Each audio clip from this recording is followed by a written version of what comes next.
What my professor just sent to me about AI and cheating, and this is in the UCSD subreddit. I went far and wide to find this one. All right. I realized that getting code from AI or other online sites is an easy thing to do. It's like parking a new Ferrari in a bad neighborhood with the top down and the keys in it. You're simply asking to have it stolen. Here's what I want to say. I was recently asked to do contract work for a large aerospace company. During an interview, they gave me an oral exam. Anyone who has taken my C++ level 2 in assembly class should easily be able to pass this exam.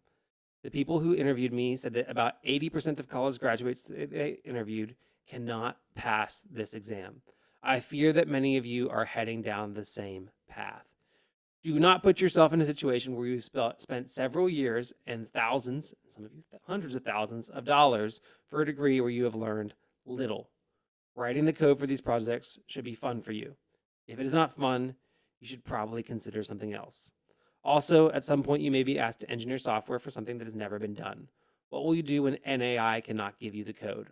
Ask yourself what you want to be, a code developer or a copier. And I got similar sentiments from my professors whenever I was in college related to mechanical engineering for this web program Chegg, which people use to help themselves get through their homeworks. So yeah, I think that this comes back to the whole thing that college is an investment, right? So you get out of it what you put into it, just like your career is an investment. And people who don't learn anything in college are going to struggle in their jobs. And and when you struggle in your jobs, you struggle to find footing, you struggle to find a launch in your career, you're going to set yourself back in your earnings potential.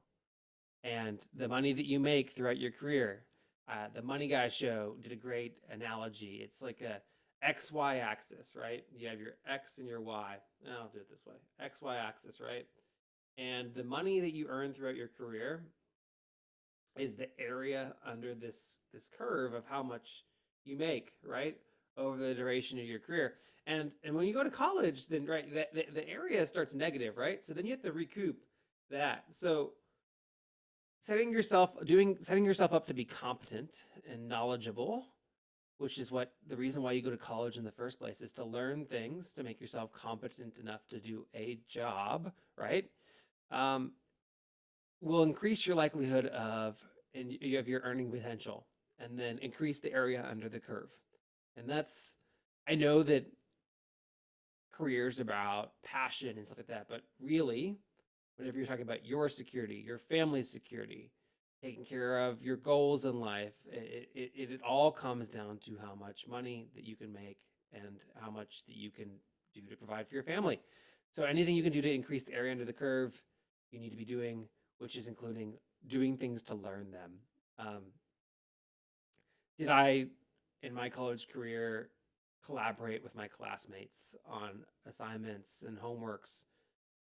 Yeah, I worked with people within the honor code and whatnot, and I would check my work and confirm my work. But if I was ever in a position where I wasn't learning the material, then that was a massive red flag to me. Like if you're working on your homework assignments with your classmates and your teammates, and then you're like, if you get to a point where you're just copying things down, you're not. If you don't know why you're doing what you're doing, then you're you're kidding yourself. And what I found out what I kind of came to realize what I'm realizing in my career is that I mean, even if you say that you think you're like, I didn't do all those little steps, but I know what I was doing generally. It takes doing the thing. It takes doing the thing that the minutia, understanding what the details are that go into the larger, greater picture of things, so you can understand why things are done the way they are to be effective. And skipping out on the details because you just want to focus on the big picture will set you back in your career, especially whenever you're early in your career. Because if you don't understand the details of why things are done the way they're done, and you just, oh, the output was okay, that'll lead you as a software engineer to build bad code, right? Because if you're like, ah, input, I don't know, output, good, yay. And then what happens whenever you have a bug? And then you don't know what the problem is. Are you going to just ask ChatGPT to solve your bugs for you? Or even, in my job, early on in my role, I have project controls people supporting me, and I asked for reports, and I was getting outputs that were good, and just trying to drink through the fire hose of a bunch of different things in my job. Uh, I I just kind of accepted the outputs as true, and outputs are good. This is generally what I want. Good. And then I got my first question, right? Like, oh, well, hey, I don't understand why that's doing that. Well, Daniel, what's going on there? And then I was like, oh, I haven't had the chance to dig into that yet. And because I hadn't yet done the legwork of understanding the details of how things came together, I wasn't able in that one moment, in that situation, to troubleshoot and diagnose and talk about why things were the way they were. So, anyways, that's a rambly thing, but don't cheat. Don't lean on AI. Your papers that you write with AI, they suck. Um, they're horrible. I have enough friends in academia that could tell me that they can tell whenever things are written by AI. And goodness, if you're going to school for computer science, that is your education, your college education in computer science is what sets you apart from people that know how to code.